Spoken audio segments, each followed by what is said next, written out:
So, just this is what you're for. This is the biggest reason that I appreciate your space, is because it's an advanced U.S. history class. You're not gonna learn these things in any class, not even in college. Okay. The point I wanted to start at, I just mentioned Lincoln, because that was a significant assassination, right? But that was just like, it was just the beginning. It was just like, okay, so they have the power to do that. And so for the longest time, it didn't rear its head again until JFK really truly, like in a really big way. And then it's just been rampant ever since. But to understand what I'm talking about, here is a bullet point. I have bullet points. From the 1830s to the 1890s, this period of time, European banking dynasties, the Rothschild, the Warburg, the Schiff, the Baring, plus American robber baron houses, Morgan, Rockefeller, Kuhn-Leib, I don't know how to spell that. Kuhn-Loeb, all right. So you know this material. Consolidate transatlantic finance. That is a bullet point I wanted to bring. I yield there. Interesting term there, right? Transatlantic finance. Wasn't Wells Fargo transmitting on telegraph or transatlantic cables? They all have to. But we don't own those cables. That's what. That's the crux of the issue, and always been the crux of the issue. So yeah, with the history, especially these documents, it's like you're revisiting history, but you're finding the accurate version of it. And that's why my thing is like, go directly to the source, go directly to the archive, and always press to check foreign archives, foreign languages. Like when I do research now, I'll research in like 10 different languages, because you would be surprised what like pamphlets in an archive somewhere will tell you about a royal charter or the corporate structure of governance. It's very interesting. And Michael, I was going to say, can you do like a primer on how to access the various archives for research? Hell yes. That could be like one of my, I would say, probably first or second episode, 100%. It's so interesting. Like, for some reason, right, again, I can't put my finger on it. It probably has to do with Ericsson Newstar. But the case files, especially from 2014, but the privatized records that were backdoored through MIT, I mean, you're talking about, like, not the hypothetical version of history for the Titanic. You can actually look up every investor, every insurer that was involved, the people that were involved, the cases that were involved. And this might sound boring to most people, but... Well, yeah. That to spice it up, doesn't RMS mean Royal Mail Ship? Yeah! Which makes it infrastructure owned by the king. And what about White Star Lines and all of that? Yeah, White Star Line comes too. Basically, Morgan comes in and marries his daughter to Charles Francis Adams III, who they claim is descendant of the President John Quincy Adams and the Adams family. But from my research, I'm finding that there's a major discrepancy in the corporate boards that they claim that these individuals were on. And I pulled all their records, all their property records, all their corporate records, and that was what started this whole rat race way back when, like 2017 and 18, when I got cancer. And so, you know, there's a version of history that they told us, and then there's the version that the files actually show. And I think the version that the files actually show is way more fascinating. And so it sucks, because it's like, oh my God, we've been lied to. But it's not that bad, because in reality you can actually find the source truth, and then compare and contrast it. So I think revisiting Lincoln is fucking amazing, because he straight up calls out, you know, the Queen specifically. He's like, you're privateering, you know, you're literally disabling our ability to conduct commerce. And then you parse that with like, okay, if I'm looking at a story and it involves German royal family, the British royal family, the Rothschilds, right? So you want to look in all the places they did business, and then all the languages where those corporate records would be stored or filed, and you put that in the prompt, specifically saying, I want you to check all these different archives. And I don't know, maybe it's like I've just mind warped my AI to like do this so often that it's just doing it on the regular. But yeah, we've got access to archives that we didn't before. Like I said, the secret Five Eyes agreement, that's made between FDR and he also creates FBI SIS, he creates OSS, and that secret treaty has never been online. And found it, along with 555 other documents that will tell you the complete signals intelligence history of the Five Eyes agreement and the secret aspects of it. So to me, it's fascinating. Probably to most other people, it's not that fascinating, but you can think about the East Wing of the White House, where first, under FDR, he builds a private room, and it's like a collaborative trust. It's really a bunker, and that's where that agreement was, where its power source was. So I know that the fact that I'm staring at these files and I'm checking the Wayback Machine, I'm checking internet history to see if, has this file ever been on the public front-facing internet? And it's showing me no, it's not. So that's all out there, and I think that changes the game a lot. Does it cause us to have a slight bit of dependence on Israel? Yes. But I genuinely think that Israel will be reformed, the UK will be reformed, and the United States will be reformed. Because we're just too captured. This is America. Gotcha. Don't got you flipping them. Don't got you flipping them. Look what I'm whipping them. I think it's important to note, like, as far as ownership claims of different departments too. I think it was mentioned Lincoln and Secret Service. But what isn't really well talked about is that Washington, quote, unofficially created his own form of a Secret Service agency. And this is what, in part, was crossing the Delaware sort of thing, and spies and coming around to the backside and conquering and so on and so forth. But with Lincoln, it's kind of that history shift too, because if you look into the Pinkertons, there's a big part to do with what modern day sort of I guess police force and intelligence and the Secret Service apparatus is kind of modeled off of, which, interestingly enough, has to deal with railroads and shipping lanes and on land and connecting to the sea, and how that plays a role into things. So it all obviously goes back to British crown, sort of.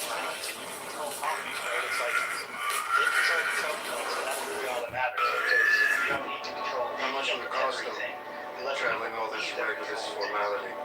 And the navigators until commerce passed with the American forces. They were dominating during the Civil War. The British Empire had a vastly powerful, whether it was private industry, East India Company. Kings did not pay homage to Achilles. Perhaps the kings were too far behind to see. And The soldiers won it's the not battle. really a History remembers kings. so it's Not just all their soldiers. cousins. I'll build monuments to It's victory not on that every island difficult of to Greece. answer. I don't know how they can pull I this can off. never none in the stone. I've gone to My name will Washington. last through the ages. It's just hard to get primary source files that you can actually trust. But with these FRUS cables, I'm telling you that that's something Lincoln created himself. And It's my gift. a month, To honor your 2 or 3 courage, months Stephen before Bush. Lincoln gets assassinated, he also forms through No arguments about this country. Don't worry, sir. You'll never see him again. So he saw, I imagine he saw the Southern District of New York, which is literally nicknamed the Sovereign Too District. many people have died today. How Killings don't really tell us that's your purse. a royal I don't want anyone dying for me. sales court. It's still on that land. Silenced by a It's slave one of those things girl. where like a month or two Kings after did not. Southern Eastern District of New York is formed, and he gets assassinated. So yeah, really interesting. All the stuff that we not only will revisit but can revisit. And while we're doing this phase, I'm going to put a report together that will show everybody literally, corporately, legally, and break down every law, where in the charter, where you can access it, and I'll put that report at the bottom of the desk. So that anyone, it might be a pretty long report, like 27 pages, but anybody then can read through that and see line item by line item how we're still operating Crown charters and hours for capture. But He's the first one. yeah, for me, I just try to look at it like try to not take in what the movies or what their version of the series told me. And I just go directly to the movie and just picture the movie. Because, like, think about it, right? These are the same baseball tables that he's trying to cite me with. And then MIT was trying to set me up with. It goes very deep. It involves, like, all our universities, research, private court records, Titanic itself, like the Titanic, at that time, in 1913, the admiralty jurisdiction of the case that basically stated that the liability of that accident, that the British could claim that liability, and from that point on, as far as that, that's a big deal because it happened in international waters. That's a huge deal, and people need to understand why that's so important. It's part of claim too now, right? Because the educational land that the states gobbled up, all 16 to 50,000 acres per state is under deemed educational land. Well, where do you think that goes? It goes right to the universities, right? So it's all tied in. yeah, and they funded the public journalists. It's like taking the history of a person and, making it a legal fiction and then telling Whenever you see an older man with You can hold the papers, right? We didn't have it around archives until 1994. Started by start off with J.M. Kruger, who was librarian of Congress, and then they formed. What's so ironic about it is it's FDR that puts the National Archives in place. Really what that's doing is collecting all the documents and archives research, all documents in the government and centralizing it. But not so you can police it, but so that you can control it. Was that the neighbor? Jennifer. Clyde, It has everything to do. Hold on, let me take it from here. J. Edgar Hoover.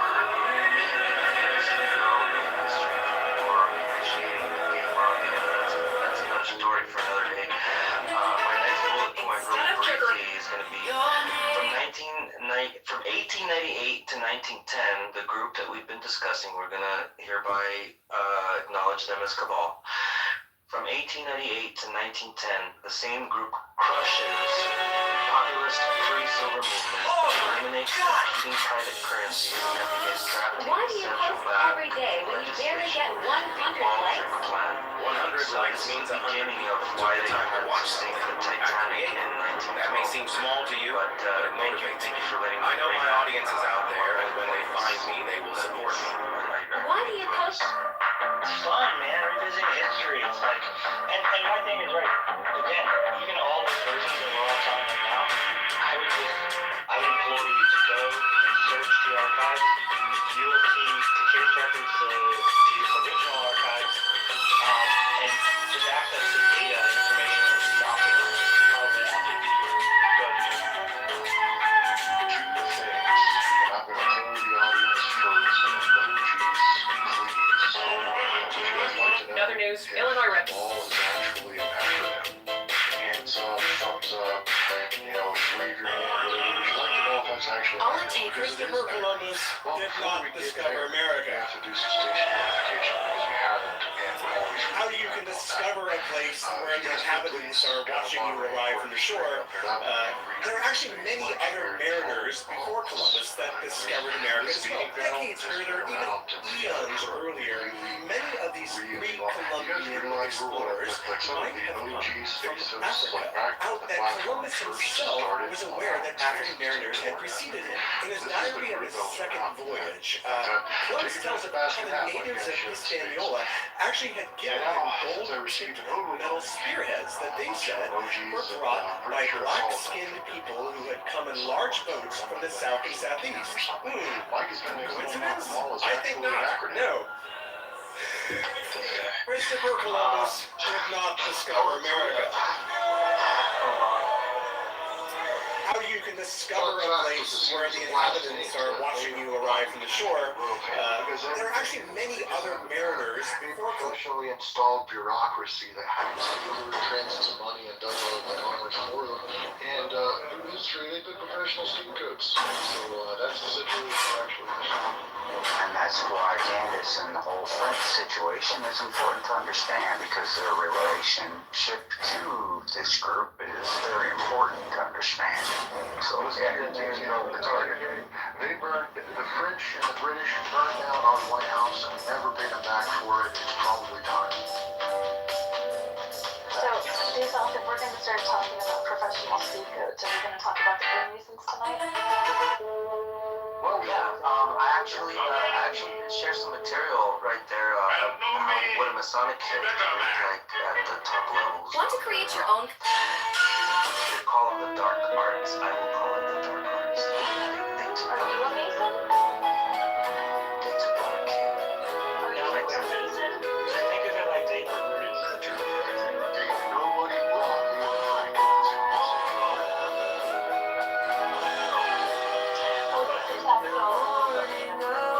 They really did pervert everything. So, like, what your modern thought or version of a thing is, like, if it's something that falls under your branch or something that they're cousins or something that they're the head of, right? Then they perverted it. So there'll be the version that's popularized, and then there's like the actual iteration itself. Like Freemasonry, I definitely don't think it's that. I think what they used it for back in the day and how they perverted it, it didn't go back then. But it was like their primary method of getting different groups together, whether it's gathering funds, euros, during taking out of the French oil, during the war. It's all, it wasn't more to them when they wouldn't take control. So it all comes into play. Super interesting. I was just thinking, That's a fun fact.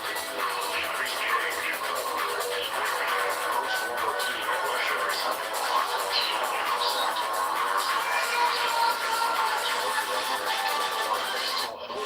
Contents of all of those libraries today. Everybody's always asking. they also, Russia also, there was the American I'm like, Russian son of a bitch. company, which How much never bigger gets you gonna mentioned. get? But Russia Yeah, little like, man's was on our from side helped us place. a lot during the Civil War. But that joker right there is 1,700 pounds. Maybe a little. Okay, so that's all good. That's part of the story of how we actually got lost Rabbit holes. So I do want to invite anybody that wants to speak, has questions, wants to talk about Candace, wants to talk about how crazy the world we're living in is. We made a commitment to the audience, Mike. You have to explain how Cabal is an acronym. My bad. Yeah, so it is the Cabal Ministry, or Cabal refers to a group of high counselors of King Charles II of England, Scotland, and Ireland. So think about that, right? Being king of England, Scotland, and Ireland at the same time.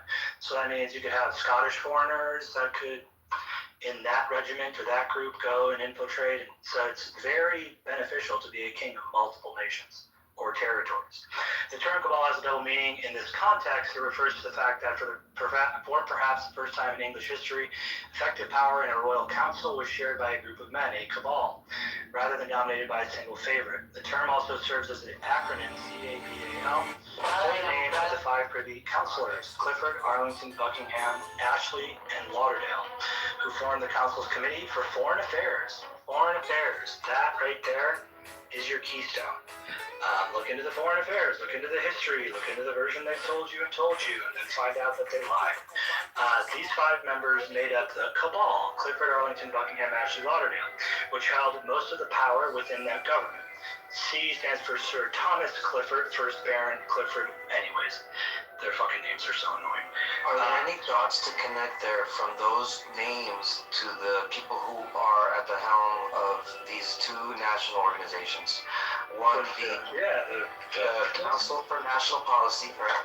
Yeah, the one that you don't hear about, the Council for National Policy and the Council of Foreign Relations.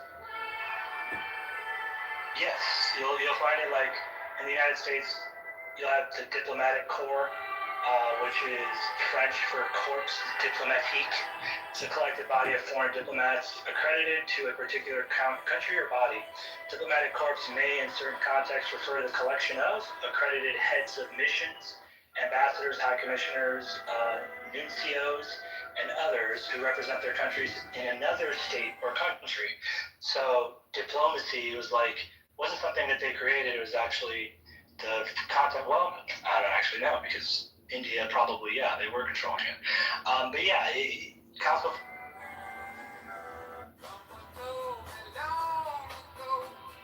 appear as if they're the heroes and they're, saving people from tyranny, when in reality they're the terrorists. And they're just limiting their liability by having a group of nations say, we're all coming together in the unified defense of each other, even though that makes no sense. So I should like to ask some questions now of a gentleman by the name of, he's a governor right now in Florida, last name DeSantis. Yeah. You asking me about him or what? No, this is something that I believe that he might have some insight on. These questions, these very questions, right? The ones where... Hey, Governor DeSantis, I got you on the telephone. I got somebody named C11 that wants to talk to you on X Spaces right now. Can you take a question, Governor? I'm not going to run, but thanks for holding the space. It's been great. For sure. It's good talking. Hey, can I just say something, Michael? When you said their names are annoying, embrace it. Embrace it. Because Jean-Michel Strogno and Pierre Xavier Boussard and all these, this is how you build the intrigue. Yeah, just embrace it, man. The French names, the foreign names, the third, the fourth, the fifth. By the way, you're really laying it out great tonight. I'm actually really getting intrigued. I'm like, oh my God, now I'm gonna have to listen to episode or season 1 of Michael Ray Corey to really get into. Seriously, bro, you're breaking it down. The French. What is that? I said, you know how hard it is to keep this dude on the rails? Come on. Impossible.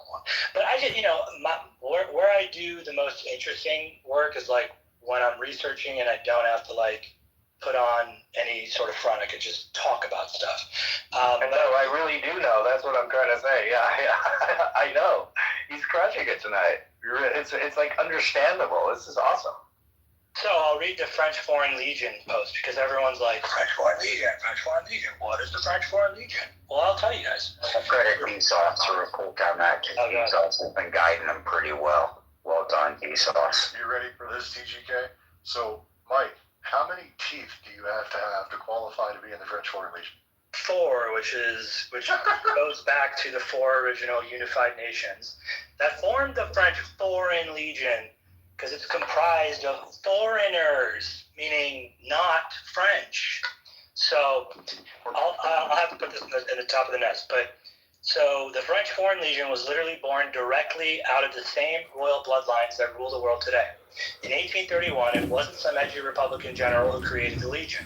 It was the French King Louis-Philippe I, head of the House of Orleans, signing a royal ordinance to raise a corps of foreigners to fight France's dirty colonial war in Algeria. So French citizens didn't have to do it.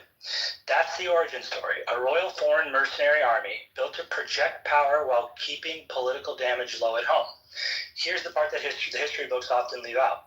That same king's daughter, Princess Louise d'Orleans, marries Leopold I. That's the head of house of the Saxe-Coburg and Gotha. He's a prince.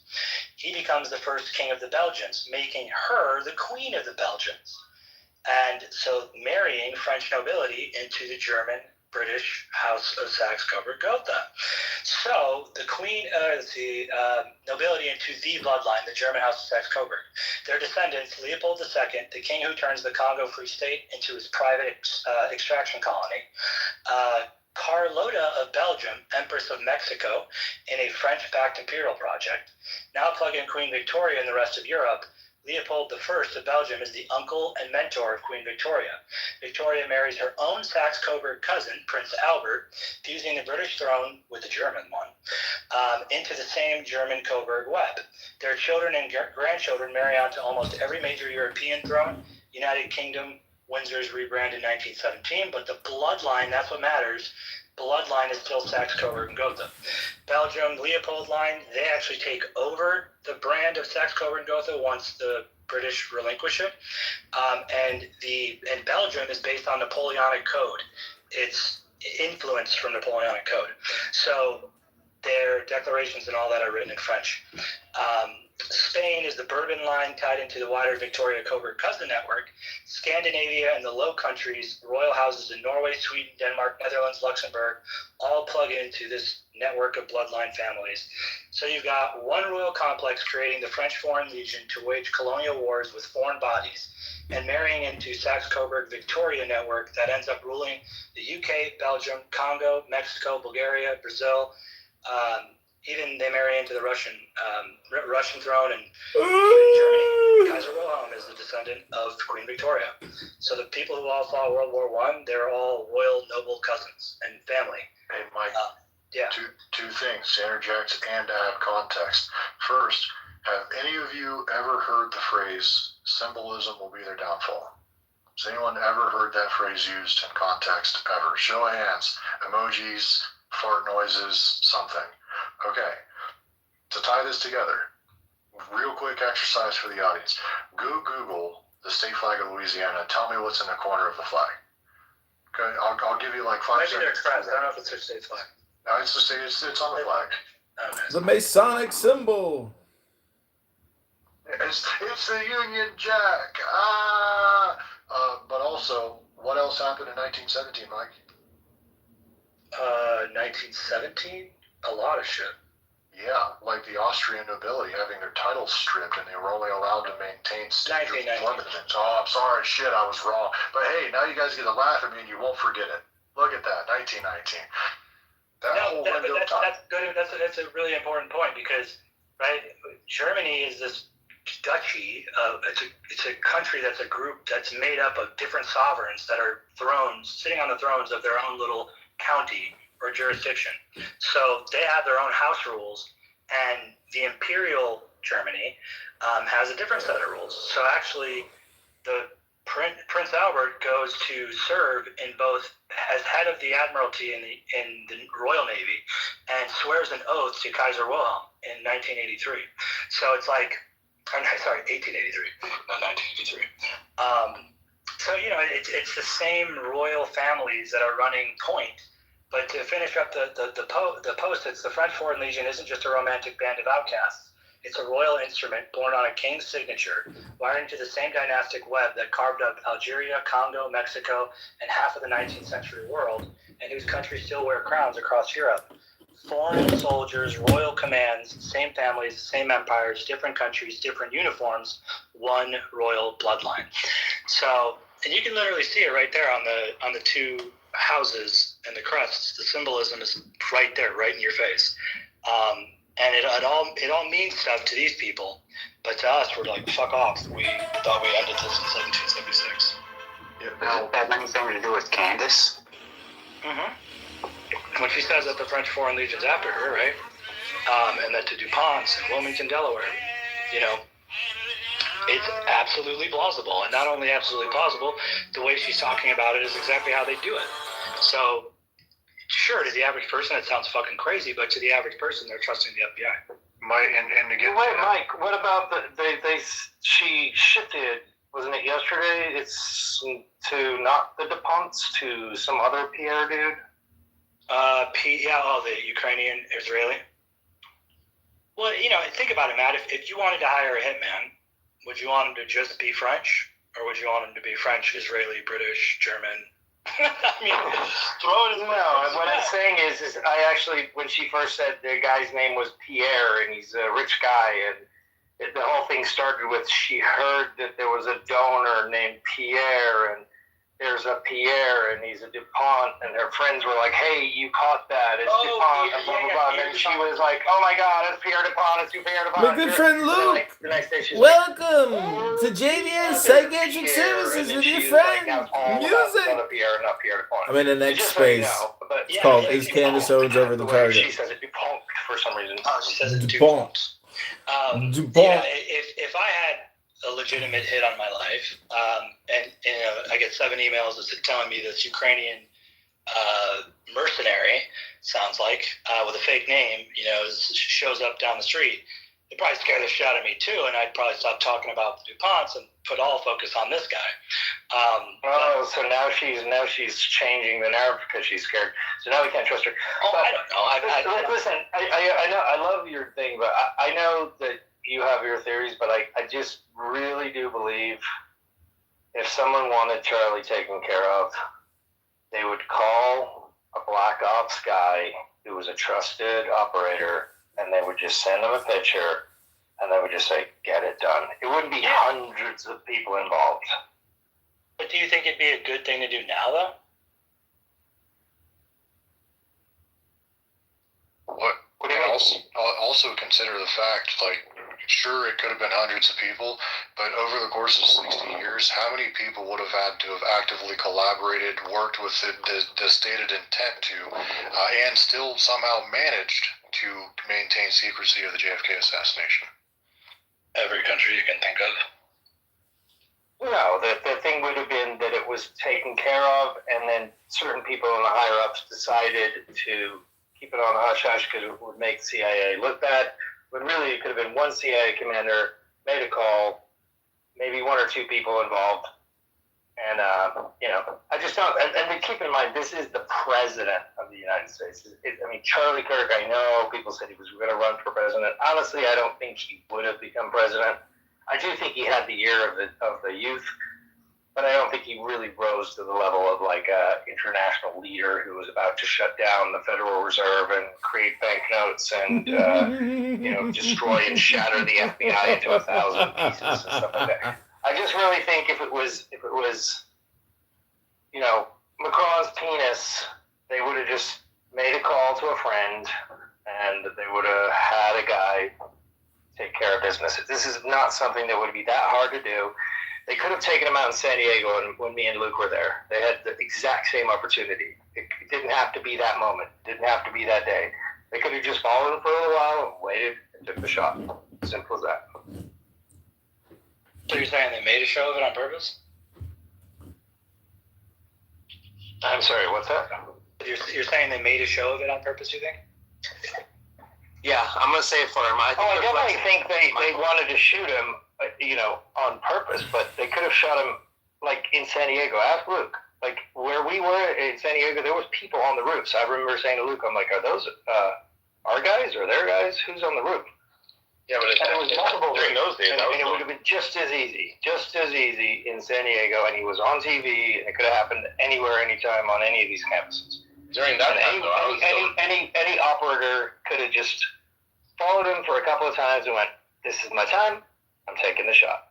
Done. Yeah, but it wasn't opportune at that moment because he was still like, I called him Charlie Cock at the time because he was fully owned in the back pocket of it. Sure, but I just don't think it needs hundreds of people to sit down and say, okay, he crossed the line. Did he cross the line? Call his homeboy. Call the French. He crossed the line. He did this. Call those. Call the Egyptians. Tell them to rent a hangar. Follow fucking Candace around for a few years.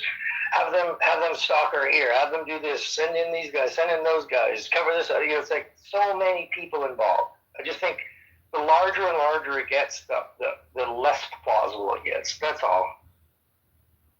Well, I don't think we're going to get answers from our government because we're incapacitated. We can't get answers. Like JFK, MLK, Malcolm X, RFK, those files are released, but the trust files, the real powerful stuff, that's not released and likely may never get released. So, yeah. If I can take the interjection here just real quick to spit out the next bullet point because it's very relevant to what you're just saying. In 1910, right?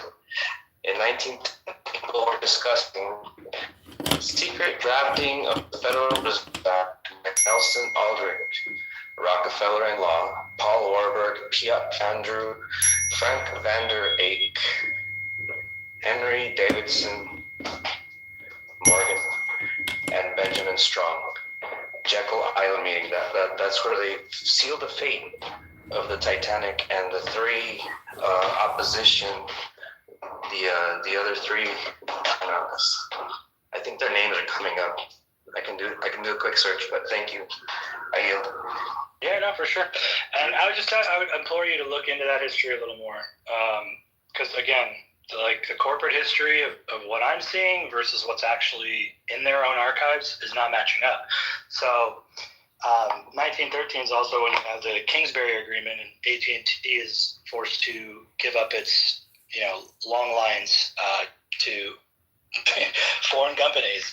The 16th Amendment. That was the year the 16th Amendment was ratified. The income tax.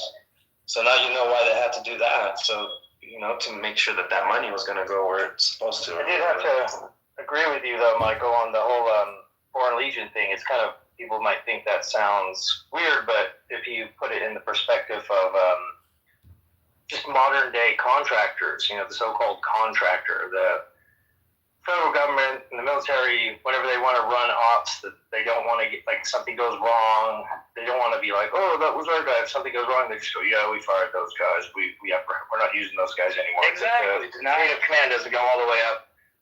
And mercenaries and Heshings and foreign, military government. I mean, you go back to Game of Thrones, literally, which this is all really about. And you'll see that they have hired armies and queens that have armies that work for them, and they do deals to get power and control over things because they command armies, and basically, so that does make sense. But I would say also like getting the king to do your bidding, right? Because if he gets caught in privateer, you're funding wars. The king's Jew. There was literally a show I watched the other day. It was like a CSI type thing, but basically a guy in Texas had ordered to get this hooker murdered because he didn't want his wife to find out, because they were trying to run a scheme and basically extort him for like $50,000. But how many million people did he involve in hiring a hitman? But here's like back in the day, like when you're getting rid of the American president. He went to a privatized group, right? And so that privatized group didn't have just one person go. They had multiple people that ended up going. So, I mean, who knows where that information or who they're passing it to that could potentially spread to be more than 2, 3, 4, 5, 6 people. I mean, back in the day when the JFK, before the internet, before the cell phone, before everyone had a camera on them, before everybody was a journalist, before anyone could disseminate information, sure, guys with cigars could sit around in rooms and be like, I think he's done, or we can't deal with this anymore. I like the deal, make the call. And yeah, they may have talked about it because they all were, and also they were infiltrated by a bunch of foreigners and stuff like that. They were good old boys, and they got the job done, and they decided to cross the line. It was like a mafia. But nowadays, everyone knows, like, the more people you involve in a conspiracy like this, I mean, once you involve the number of people that Candace has involved in this, there's no way someone hasn't blown the whistle or spilled the beans or doesn't have the info. There's just, once you get up to hundreds of people, it's just not plausible. Yeah, I mean, you could look at it both ways. I think that the fact that we have the ability to have the conversation is like the most important thing, right? Like we don't have to agree on everything. I don't agree with everything Candace says. But I just think she's pointing the needle in the direction that'll allow more people to understand how this has worked historically, and the deeper power structures that still capture and control our corporate, private, education, all of those things. But we'll go to Marie. I agree. I just fear that she's going to take people away from the crime scene and from the actual facts of the case and just spiraling off into who owns hangars that planes landed at. It's just too much. When the case does play out, right, are you going to trust the Tyler Robinson narrative or anything that the court tells us? I mean, have you been following me? I've made multiple videos about it not being Tyler Robinson. Multiple videos about alternate theories. So where do you go then? Like, if you are Candace? Well, I'll tell you what you do is she has enough people. She could have a protest around UVU or around any of these agencies and say, we demand these photographs. We demand this. We demand that there be no plea bargain. I mean, you got Bannon saying there isn't going to be a trial. There's going to be no rematch. I mean, there has to be. The American people absolutely must demand that there be a trial. Because if they have the weapon, they have the gun, they have the pictures, all the things they say they actually have, then it's case closed. And the idea of giving him some, like, you know, like, oh, if he really is the guy, then why would you go, like, oh, we don't want to go too hard on him, you know? Like, we demand to see the evidence. We demand to see that. We demand to see the cameras. We demand to get him off. If it really isn't him, number one thing is get him off, because the minute they convict him, then, you know, the people can go along just like JFK forever and ever arguing about the facts. But once the actual physical apparatus has pinned it on a certain person, then for all intents and purposes, the case is closed. So if you can prove it isn't him, demand to talk to him, demand to speak to the guy, demand to ask what he has to say. Why can he not talk to the people? Why can't he talk to the public? Does he have rights? Is he an American citizen? Why can't we have a fund for his legal fund? Like, these are things that we could be doing to actually get to the bottom, instead of spiraling out into an infinite number of fractalized concepts that are weird, but not actually getting to the root of the problem. It's because they're running out the clock, Matt. That's the real answer. And I agree, getting to the bottom of it, but if we do it in the form of seeking emotional justice before objective justice, we're going to wind up in the exact same spot in points of history that we've been before. So my thought on this, and sorry to interrupt, but I think both of you are right, and I don't think that anybody was fully right at the same time. I think that we're in a situation where, if we're looking at the kings of propaganda that have come through the British and Israel and different things, they're very good at playing both sides and feeding. Why can't the people talk to Tyler Robinson? Why can't we talk to him? Why should nobody talk to him? How come there's been no word? Well, and if I may, Patsy, no word. I'll let you go. I'm not sorry, but every one of these Aurora shootings and this shooting, that shooting, they basically have these guys drugged up. They come out with red hair and they have a blanked out stare by the time they come out. This guy was an honor roll student. Like, he should be able to speak. You're actually proving my point. You're proving my point. A lot of this is to stimulate the seeking of emotional justice, so that the public loses its mind one direction or another, and then they'll switch hats and start feeding the other side. This happened all through Weimar Germany, up into Nazi Germany, through World War II. It's happening now in Portland, Oregon. That's probably the greatest example I can give. ICE, the National Guard, go up there and they start removing the homeless, and then, like, everything kind of disappears, and a week later, there's people wearing MAGA gear and MAGA hats, except they still have the tactical helmets with the GoPros, and they're, quote, now suddenly helping ICE and National Guard round up the homeless and the immigrants, and ICE and National Guard are telling them, go home. That's Antifa. And Antifa, since 1897, has been the driver for these elites, for the British, for the Bolsheviks, for Israel, and they've been paid to play both sides. And so when I look at what Candace if we were to focus our intention on hearing from Tyler, which I fully agree. Instead of spiraling around on who's a Fed and who's not a Fed, and whether the gun was or the gun wasn't, if we really believe it, the number one thing to do is to analyze the actual supposed criminal and give him the actual rights that are supposed to be afforded under whatever whacked out freaking court system I'm sure Michael can tell you about. I'm like 94% convinced that he doesn't even exist. So, like, but that's and I agree with Matt's point, like, logically, and Matt, you seem like a very objective person, right? And that's really the big difference between what we're dealing with you know, the right and the left, or the red and the blue, is we have a certain mass that's very subjective. They're going to react emotionally. It's going to be about how they feel.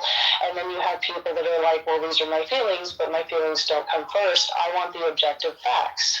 and that you seem very objective. So to have people in that pool, they're like, let's just talk to them and let us use our discernment, or let them have a voice so that we can get to the root of this, that would be an ideal thing. The problem is, because of propaganda and the way that they have created wars, like we go back to the Civil War and Abraham Lincoln, the British were supplying the South at the same time forcing the end of slavery, because they wanted to bring us to our knees.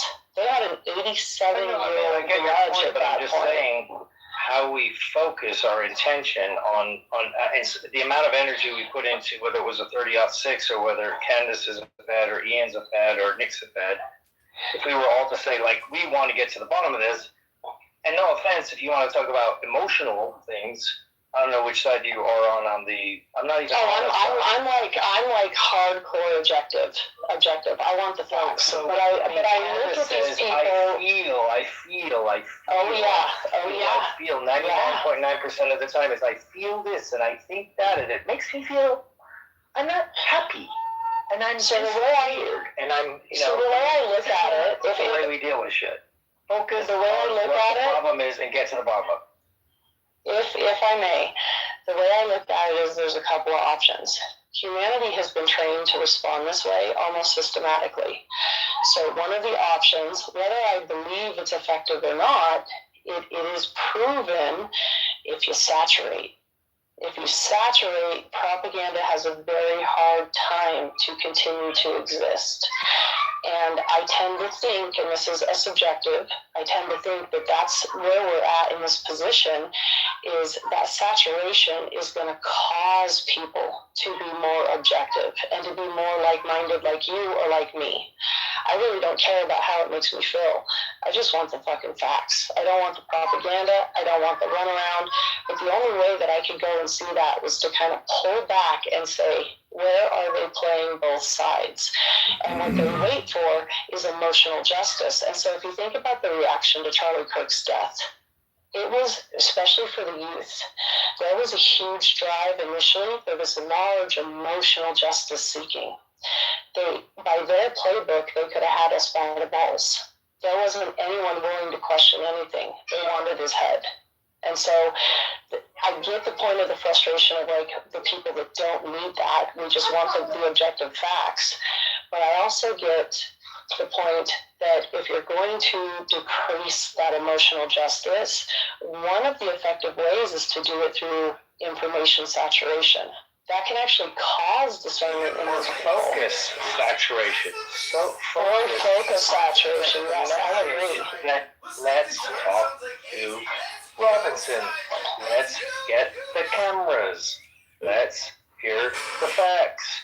We need to have the trial instead of spiraling around. If we just stuck with those three things, talk to Tyler, get the cameras, and I forget what the third one was, but basically, go to the scene of the crime, get the actual physical evidence, talk to Tyler, get the cameras, and just get to the basics. Now is how you're very appropriately focused on the topic that we've got posted on the space about it being, what happened with Charlie Kirk and Candace Owens' perspective and everything.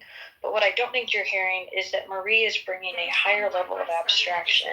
It's not about any one given topic. It's not about the Charlie Kirk assassination. I understand. I'm going to leave here in a second, but she's saying we need to get over the emotional thing. But then at the same time, she's being emotional. I'm just saying focus, and we'll get it done. And you are trying to get I love you guys. I gotta go. through your own framework. Thanks for popping in. Wasting our time. All right, you try to characterize things through your own framework, and this is going to be appropriate for anybody, whether it's in this space, whether it's in a conversation with somebody in line at Starbucks or at church, wherever it is. What we have been programmed into collectively is viewing things through a certain lens, a certain framework, and it does not allow for the perspective of others or the possibility of additional information, whether that is from history that has been forgotten and rewritten, whether that is from information that used to be scientific and is now considered to be satanic, whether it is, fill in the blank. And so what I think we need to come back to and remember above all is that your perception is valuable. And it is not a matter of is something emotional or is something objective. You have to recognize that there is a balance in all of that. And I think, Marie, that's more what you were getting at, if I heard you correctly. Yeah, and that it really, as long as if we're the pendulum, our perception is the prize. They are constantly looking to control our perception. And if we want to name the cabal, which Michael Corey and DSOS did amazing. I mean, the digging on the British and the royalties and the crown is just phenomenal out of these two continuously. But, okay, then let's go find them. So, what I'm saying is they are very efficient. They don't really, I mean, they have an idea of which way they want to turn out, but they'll play both sides. They'll capitalize on both sides because the goal ultimately is just like the American Civil War, is for us to just destroy ourselves for their benefit. And as long as we, go ahead. Here's a fun fact. So speaking of the Civil War, Mike and I were digging in the other day. Just so happens that the South didn't adopt the penal colony in the same way that the English used it. However, they did sublet out or sublease out labor that was withheld within institutions. So they would actually take prisoners and then sell their labor out to the open market. And that was one of the largest threats to the North market because they had access to low-cost labor in volume because they had so many prisoners. Gamblers. Yeah. What you got, buddy? Marie, we'll jump back in just a second. Gamblers like throwing gang signs and stuff at me. You've been waiting forever. No, I take a look at all this and I just think of this all as diversion. And I understand it is important, but we're elected by the people, or we should be. And clearly, right now, our elected officials don't work for us. We all could see that. We all understand that. And I could go in and explain, and you could take a look at any election that has a vote by mail system. At the end of every election, they adjudicate the ballots, and they fix every ballot that is in the wrong ballot style. That is what you see in all the Dominion machines and all that. And if you want to go ahead and fix it and kick them out and have our politicians actually listen to the people, you have to remove them out of the election.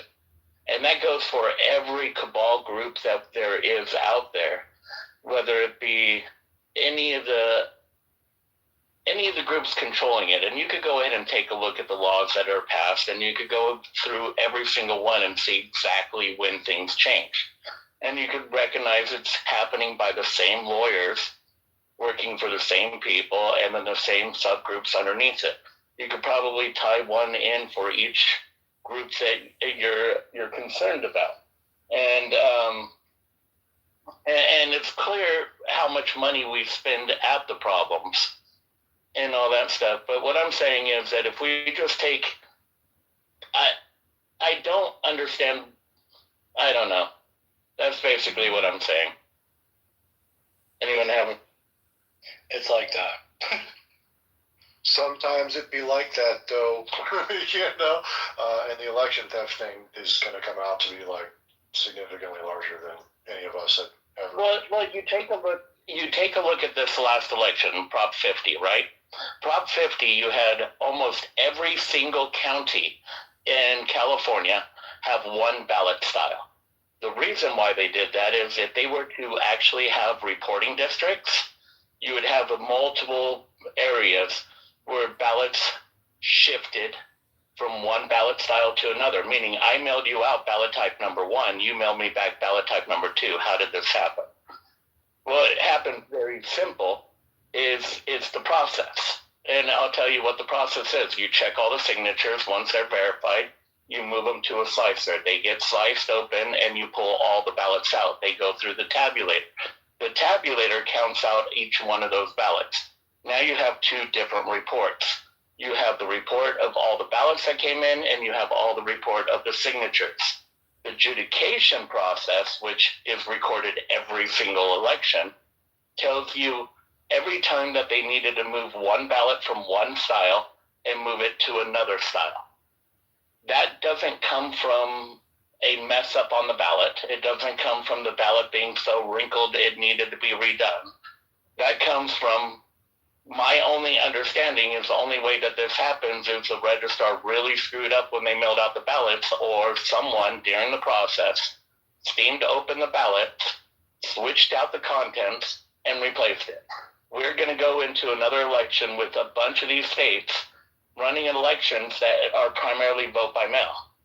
And the same organizations that help out with the migrant process, the same organizations that help out with the homeless process, the same organizations actually decertified our elections.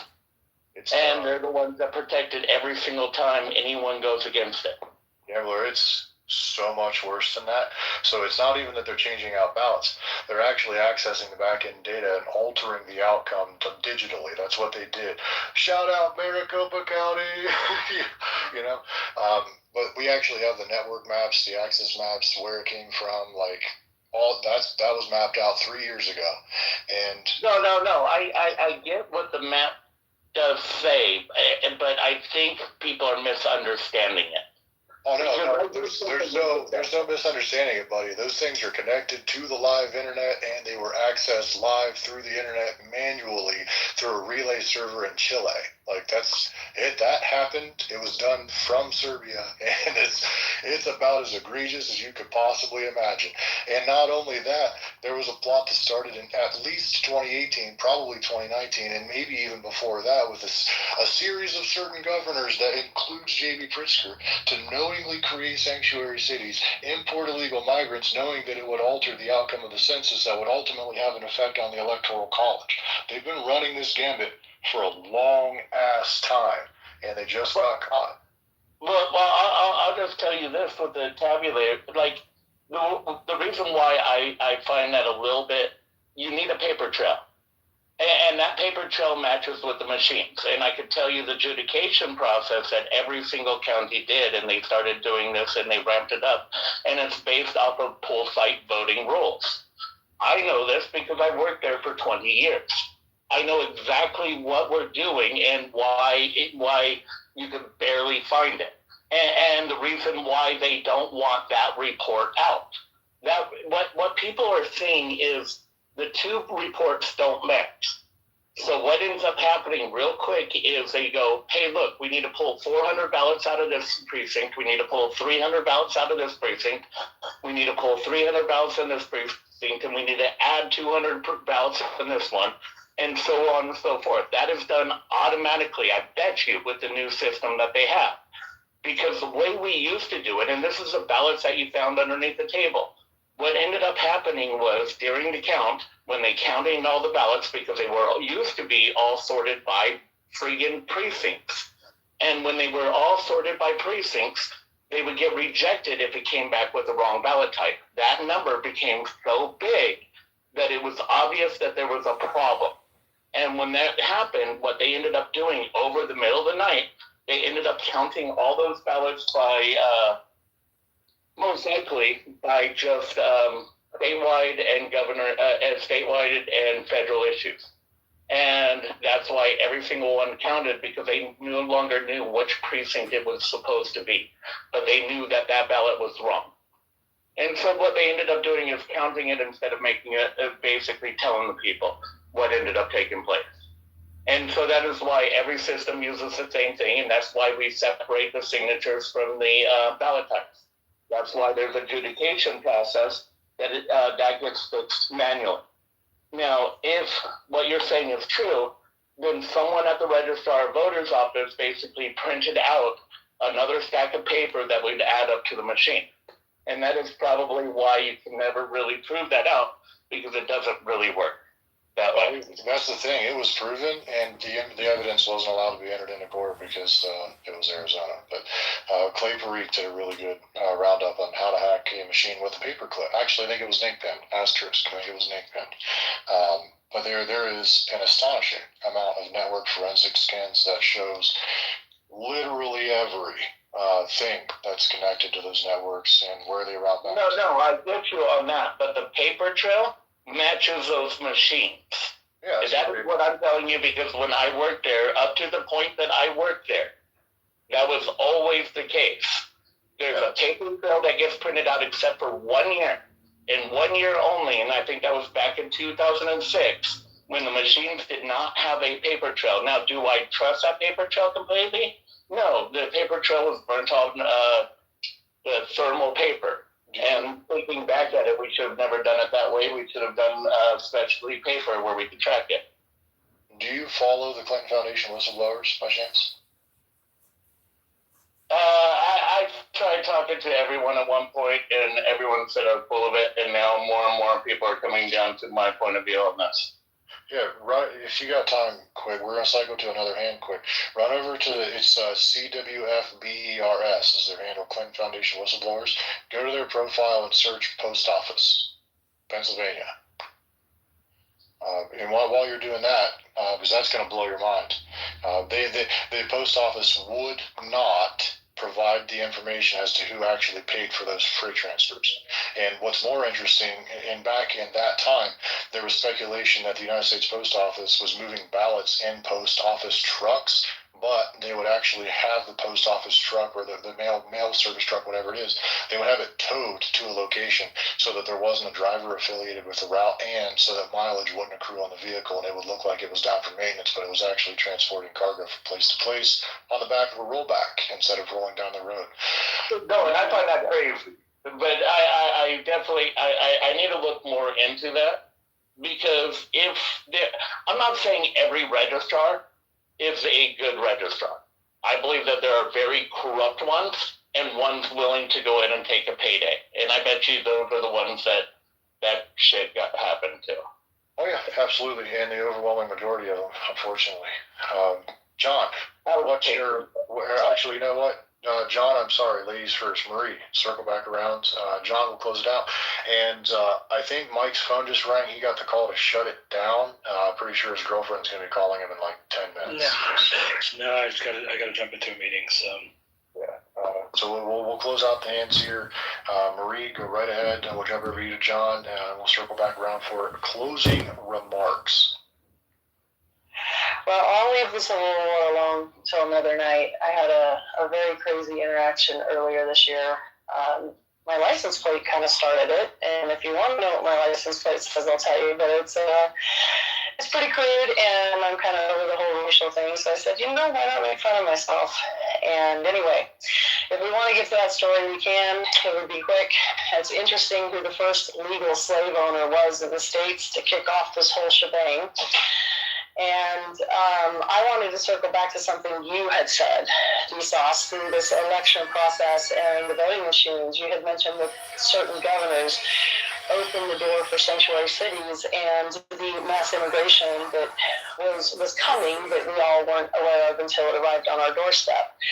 I am really, really waiting for, as we get through the 2020 fraudulent election, that we get to the money part, because the money part is going to implicate the Catholic Church, the Lutheran Church, and the Jewish people, NGOs. Because those NGOs... It gets better. I'm sorry to cut you off, but it gets even better than that. So back when we were doing those network forensic scans into Arizona, we actually discovered an IP ping that triangulated or locally located within a quarter of a mile of a Latter-day Saints temple. Asterisk. Just so you know, that actually happened. Well, and that's another interesting part, is if you look at some of the Latter-day Saint Church, they actually operated separate from the entire entity, and they operated as a sub-NGO for these three main NGOs. So you had the Jewish people. And they got body slammed for running a dang on a pseudo hedge fund without calling it a hedge fund. It was like 3 years ago. They got tagged for a shitload of money. Well, these three main ones, just on the premise of immigration alone, what I've been tracking is they all came to the treasurer, and the DHS Mayorkas at the time was basically telling the people, if they come, just don't ask questions, transfer the money. This started under Obama. It really ramped up under Biden after they had him in for the immigration and they used our tax dollars to fly all of these immigrants to the border. Because if you look at the Trail of Tears, as I nickname it, across the landscapes these people supposedly migrated, it is impossible to do that in 3 months. It's a 10-month on foot, and good luck doing that with a backpack and a baby. It would have been like a full wagon train. But these NGOs came and they asked for an average of like $600 billion a piece, and it was transferred from our treasury, no questions asked. But what they also did is there's 16, on average, 16 different sub-NGOs under each of these. And so all of those 48 also came to the government and asked for hundreds of billions of nonprofit religious-related monies. And then all of those sub-NGOs end up funneling and laundering the money to these three main. And that money, they used our tax dollars to violate our voting rights. They used our tax dollars to drop these people off at the border. And then further, with the corporations buying the single-story homes, they used our tax dollars to come in and tell those people, kick your renter out that's an American, we'll pay you double to house this migrant. And it's caused all of these crises. So for me, I know we're going to get close when those NGOs start getting implicated, not just with the immigration, like they have, but when they start getting implicated as the funding for the corruption in the voting. That's correct. And Mayorkas was on the board of governors of FirstNet, by the way. That's an interesting piece of information that a lot of people overlook, and Mike knows why. And I was going to foray into doggone Cradle Point and all of that, but I don't know that that's even necessary. One company controls everything you care about. There's the Eye of Sauron. That's the nuts and bolts of it. But let's jump to John and C11, and then we will wrap up. Real quick point to what you were just talking about with Latter-day Saints too. Epic rabbit holes is the connection with the family tree services and DNA. Looking into that, who runs and controls a good majority of those operations. It'll blow your mind. Which is a good transition into, I guess, kind of my closing point with the guns turned inwards and international of sorts, because our alphabet soup agencies who are supposed to be protecting the outside from foreign interference, right? Turn the guns inwards, and this happened over a long period of time. Started, pre-JFK, but in modern history, let's just say JFK going forward, and hence his big speech about shattering the CIA and into thousands of pieces or whatever. But anyways, what came to fruition in a physical form was Charlie Kirk. That was, call it theater, call it whatever you want. It was real that a man died, and it was broadcasted. That should be the tell of all tells. It's good to think international, but don't forget international is dealing with trade, state among state, and we can't forget that aspect of how that plays a role into things of foreign interference. And look here, not there, because the narrative shifts to foreign nations, international commerce, versus inside international trade amongst states and the nation states, right? And on the American side. And, I really wanted to say that because it's fascinating hearing the words district and registrar. And if you start researching terms based on these specific entities, and Gsaw's great point as far as the post, by the way. That's epic, because how does the UPU, Universal Postal Union, tie into international and that? John, we don't have time to talk about quantum Kramer tonight, buddy. Don't get me going on Russell J. Gould right now. No, I know. I'm just saying it's crazy because it brings like a global aspect into constant internal affairs, and we think our counties are one thing and our states are one thing, but ultimately it's like, we really got to look at the big picture of, the system and what the system is and what it's not. And I think that'll, give a big perspective on more, as well as, you know, not just the minutia of the voting, but, you know, the system that we're voting in. I think that's a really important part. But anyways, great. It's weird you go to the post office to get your passport, isn't it? Right. And we're supposed to go to the Secretary of State for state IDs, but how does the DMV play a role into this, and the DOT? Oh, weird. Oh, they're private enterprises creating money for come on.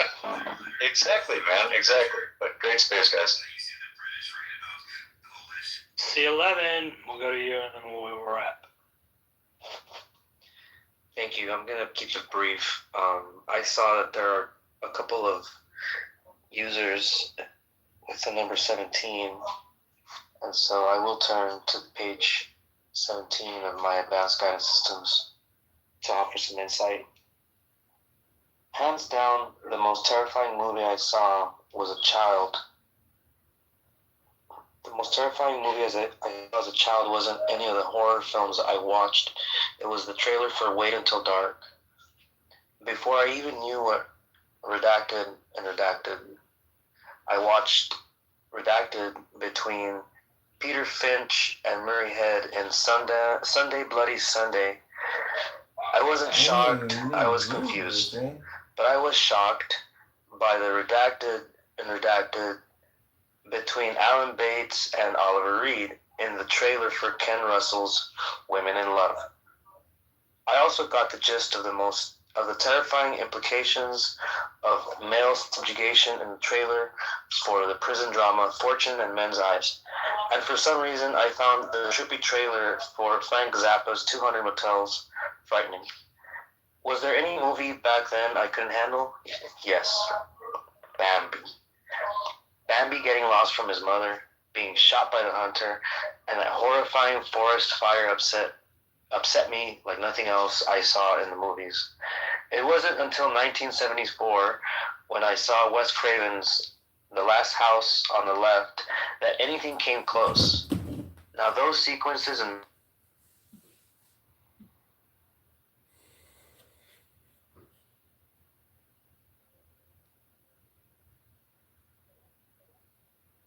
Howdy, Mr. Rashid. I just wanted to bring up something very quickly to the Somalian community. You can't claim to be part of the FBA community or masquerade behind black excellence when you act like the stereotype. A racist from 1961 would literally, this is his wet dream. All you do is scam people, you scam welfare, you're not honest, you steal everything that you touch, and then you want to just go back to your country. You are the stereotype. So all I'm saying is, Mr. Rashid, you can't claim to be part of the community and then act 150% worse than the stereotype. I yield my seat. There you go. Thank you so much. All right.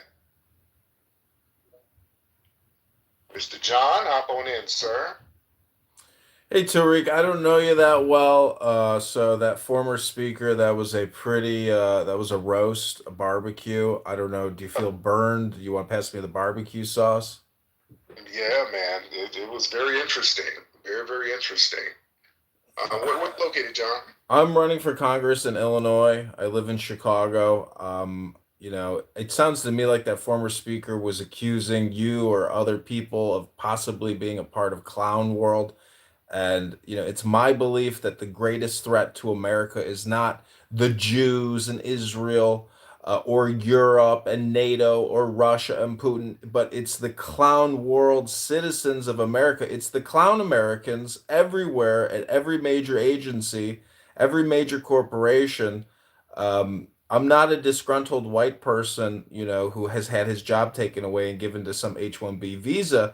I'm just saying that it's my opinion that there's a lot of really brainwashed, maybe sincere people, but all communication is hypnosis. And when this campaign is over, either I'm going to open up a psychiatric facility for people who have Jewish derangement syndrome or have cell phone addiction, and are compulsive speakers and are compulsive thinkers and don't read books and don't go to the gym. So facility for people who have Jewish derangement syndrome, and are compulsive speakers and are compulsive thinkers and don't read books. Thank you. I don't know what he's talking about, to be honest. performance. He kind of lost me. Thank you, sir. Thank you so much. He kind of lost me. He's talking about clown world and all this. So I don't know what he's talking about. What's up, Professor Alon in the building? That was awesome. All right. Shout out to everybody in here. Cornbread in here. Shout out to everybody in here. Brother Cal in here. Everybody retweet the space. We got a lot of folks in here. Oh, we in here heavy. We are in here heavy, ladies and gentlemen. Respect to the family. But we got to talk about, somebody brought this up earlier, about the coach over in Michigan who got, they fired him, Sharon Moore. Everybody's talking about that right now. Sharon, am I pronouncing his name right? Because I don't really follow sports like that, but I'm following this story. Sharon Moore. This, It's funny how, if you do want to speak, you have to have a credible profile. NVIDIA token, so I need you guys to lock in, because obviously if we're just going to be giving stuff away, we're going to be giving the alpha. I'm not even asking you guys to pay me for these spaces, right? Just come in, enjoy it for free, but please let everybody know about it. Let's get this in the algorithm. Let's all grow. I want everyone to leave here with more followers. I want everyone to leave here with higher engagements, and if that's not what you're coming in for, then I am sorry, but you are in the wrong space. You were supposed to go to the other one, and that is fine. You can still hang out. But, I mean, obviously you guys are here to grow. So with that being said, just do all of the above. And while you're at it, just mash that post up on the Jumbotron, guys. We're going to get as many people in that community as possible. And yeah, I'll shut the fuck up now. Miss, why don't you... Let me put my glasses on so you can read what I'm Get your reading. glasses and accept the co-host. I just did. No, you did not. Listen, I'm going to read to you what I have after I accepted that. Said, want to help manage this recorded space as co-host. And I pressed yes. Martha, don't you start lying to me. Or I'm gonna cancel it. I'm gonna send you another one. Birth rates. So, yeah, lots to unpack, lots to cover. And look, when it comes to like this whole notion of porn, people think that it's just temporary, you know. And Ian mentioned that digital prostitution, which is what the main source of it is these days, is up like 50-something thousand %. That's absurd. And there's this notion you see feminists, but real men don't care about a woman's past. I know she's saying that sarcastically. Well, your past on the internet is forever. So you make stupid decisions, you're going to win stupid prizes, and your past will stay with you and, you know, be a continued stain on your reputation. So, you know, this notion of thinking, you know, some short-term gain won't have consequences long-term is, you know, delusion. Like, John, I don't know why you're here, man. Like, what's up? You want to, like, spurg out again? Like, why? Spurg! Is this Epstein Files case number room 1265? Get him his 1 minute. It's slow right now anyway. I have some shit to do, so... Before he let him comes make up some and noise. starts running off at the mouth. I want to say... I'll just drop him. That's not good. Joanne's gonna I'm call, here. so she'll drop him. I'm When he here. gets out of line, he's I'm just not gonna gonna get dropped. spurg out. Why do you do that? Like, do you have like some mental problem? Like, you think that the way you communicate is effective? Is that how you're gonna reach your masses and, you know, try to achieve getting into Congress? Mental problems. I Can't would you just rather read communicate a like a normal book than person? be here right now. Are you kidding me? I want to go study the Torah and go read a book with my rabbi. I mean, I came here to make you guys laugh because you guys are obsessed with Jews. Is that all you came to say? Are you done? Yeah. No, I'm puking not right now? done. What do you think, you're on FM radio or something? Like, what Is the fuck this is the wrong with you? radio? I called the FM 95.5. You're not playing my favorite songs anymore. Everything is Epstein, Epstein, Epstein. Jews, the Jews, the Jews. Israel. Manipulation. Do you like So how much money have you got them yet? I don't know. Has Ukraine gotten the $1 billion yet? Has Israel gotten the extra $600 billion? How much more money are we going to send to Ukraine and Israel? Have they gotten their shekels yet? He's under the spell. He's under the spell. He's so annoying. Hold on, you guys. I got a call from my APAC handler. They want me to update my shtick. Please hold. But you're not even good enough for APAC. Stop being pathetic. Well, Zelensky is good enough for us. No need to hold open and fair elections in Ukraine. Just send Zelensky another $800 billion. I double dog dare you to stick your tongue to a pole outside in the winter. I triple dog dare you to read a book. Hey, John, did you? I don't know if you saw my most recent post. Zelensky's got an Israeli passport. Oy vey, it's true. It's a global conspiracy. Cabinet guys, they've been busted for corruption, stealing, and they took off to Israel. What do you think he's gonna do? All that money he's stolen, the villas he's bought, he owns a hotel, a casino, probably has a brothel too. They won't mention that part. You know, the mayor of Kiev, the town of Vladimir Klitschko, he owns over 100 brothels. Yeah, he's a Jew. So this is what the Jews do, and they're all about pornography. You're gonna learn about Samuel Roth. Well, it's funny that not a single U.S. politician cares about degeneracy laws or obscenity laws, is what it is specifically. None of them want to go back and change that stuff to protect the kids, because most of these sites that you carry, well, I don't know if you do, if you even care about child trafficking, but they use pornography sites to post videos of child sexuality and child rape. Are you aware of that? Well, I'm trying to be a little funny. It's getting late. Well, I know Jews own it. The level your ignorance is that millions of young girls are on OnlyFans, and it's advertised to them at a young age, and that's owned by a Jew too, named Radvinsky. So you're obsessed with Jews. When you say stuff like that, I name names on every single space. Have you heard of Yitzhak Rabin? Episode 120 on the uncensored Epstein files. I'm naming all the Ribono Jews. Shalom, have you heard of Menachem You Schneerson? can sit there and cry with your shitty mic all you like, and I'll just mute you. You interrupt me, you stupid fuck. Anyway, you can bitch phone and cry all you like. Take your message wherever, and then nobody's going to go find a soapbox somewhere, or maybe someone will listen to you. Why don't you go on Stealth Space? She'll appreciate someone like you. Maybe she'll even help fundraise for you. She's got nothing else to do. She's just a bored, lonely, whatever she is. I don't know. I think she's a divorcee. I don't want to make fun of her person. I don't even care. The point is, maybe you'll get some support over there. Your views may be popular there, but here, I expose the Jewish problem, especially when it comes to degeneracy, pornography, child trafficking, because that's what they're all about. That's what they do. That's what they're proud of. So you can sit there and cry and say it's an obsession. No, it's called a concern, a legitimate concern, because kids shouldn't be trafficked. Maybe you're okay with stuff like that. Maybe you're all about child molestation. Maybe you were molested as a child, so you don't care and it's normalized for you. But it's not for me. Projection alert! Projection alert! But so you can come and projection alert! I only brought you up so projection I can tell you in your face what I think. And if you annoy me a little more, I'm just going to drop you. Projection alert! Like Ian did, and then you won't even get to listen anymore. You'll have to use an alt account or whatever it is you fucking do. An alt account. I want to go to bed. I'm tired. You can fuck right off, as far as I'm concerned. This is a serious conversation, and I go out of my way to provide receipts and research for the stuff that I do. A clown like you just wants to distract from a serious message because you want the Jews to get away with their crimes. You want them to get funded. You don't come with a serious platform. You're not a serious person. You're not good enough to the even though you simp so hard for the money. Somebody's a little trigger.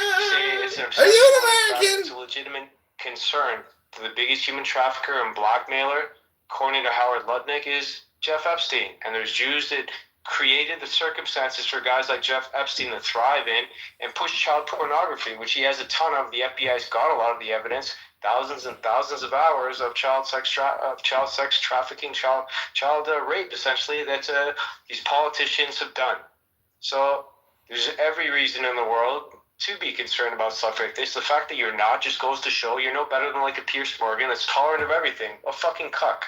And his wife took a 6-week sabbatical from their marriage to go fuck other guys. Guys like you think that's okay though. Hey, that's women. That's a woman. Pierce Morgan's wife was a fucking. Hand her a tampon when she needs it. You're that guy that'll make breakfast for your wife's boyfriend the next day. That's how you sound when you talk. A fucking simp. A cuck. A pathetic loser. You're not gonna make it the way you're going. It's a good So either man up, find your balls. Maybe you do some testosterone injections so you don't sound like a high-pitched little bitch. And maybe someone will take you seriously, because for now you're just a big joke. So it's been fun. I have a few things to do. And if you piss Joanne off, she's got no tolerance for bullshit, and she's got her Judar on, you're just going to get dropped like a bad habit. I'll leave it there. Go ahead, Joanne. That was a good roast. I like self-deprecation. Oh, he got muted on his own. That was amazing. Dude, he stands for nothing. That's why no one supports you, John. That's projection, bitch. John, you're gonna get one vote. That's all projection. When you tell me that I was raped and molested by a family member, that's projection. When you say nobody's gonna vote for me and I'm a loser, that's projection. This is the projection show. You guys have an unincorporated shadow self. Go study C.G. Jung. Read a book. Try to do an education room instead of wasting your life talking about a dead guy. This is literally an education room. Every fucking episode comes with full receipts. This is a political room, you schmuck. This is politics. This isn't education. Go read your Bibles. Turn your phones off. Am I the guy from Network? Settle down with somebody. Male, female, whatever. Male, female. Are you accusing me of being a homosexual, sir? I love pussy. And if you don't love pussy, you're like Milo Yiannopoulos and Nick Fuentes and maybe Tim Pool, because I don't think Tim Pool's wife is giving him any. Otherwise, he wouldn't be making fake news reports about people shooting at his house. Like this.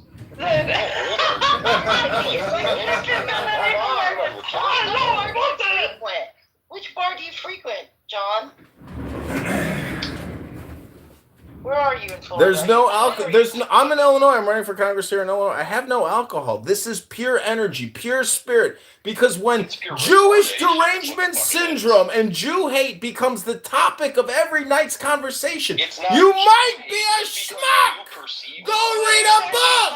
Go to the gym. Do something with your life.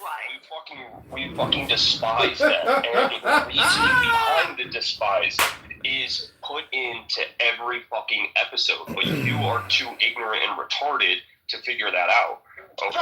That's like your opinion of something, dude, and that's projection. Chicago, Illinois. Top 10 things, John, since you're a congressman, since you're running for Congress. Top 10 things that annoy me about Chicago? Well, first of all, Brandon Johnson, our mayor, is a communist from the Chicago Teachers Union who doesn't know simple mathematics. He's the dumbest human being you've ever met.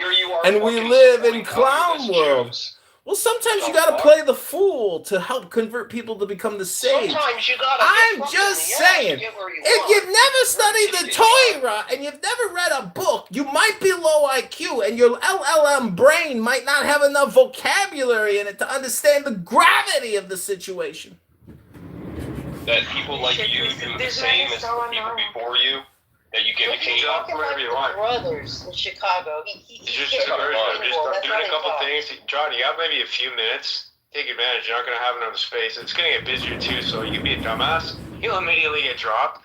Or you can smarten the fuck up, and maybe you'll stick around a little bit longer. So I got a sleep schedule. It's called my circadian rhythm. I'm not up all night till 3 in the morning talking about Jeffrey Epstein. I bet you can't even spell circadian rhythm. So anyway. Well, listen, ladies and gentlemen, if there's one thing of value that I can offer you here tonight, it's to take the deepest breath of the day, hold it for 10 seconds. This is your Jeffrey Epstein meditation moment. Go within and experience the Jewish Zen philosophy of enlightenment. Hold it for 10 seconds. This is your Jeffrey Epstein meditation moment. Go within and experience. I dropped him. Hey everyone. Thank you so much for hosting. That was huge. So much for being here. And guys, please repost this space. And if you guys vote for it, I will also repost that. And there is also super chats in the nest. And I will post in the Purple Pill a really cool space that Truth and Ian were on. It was amazing. They were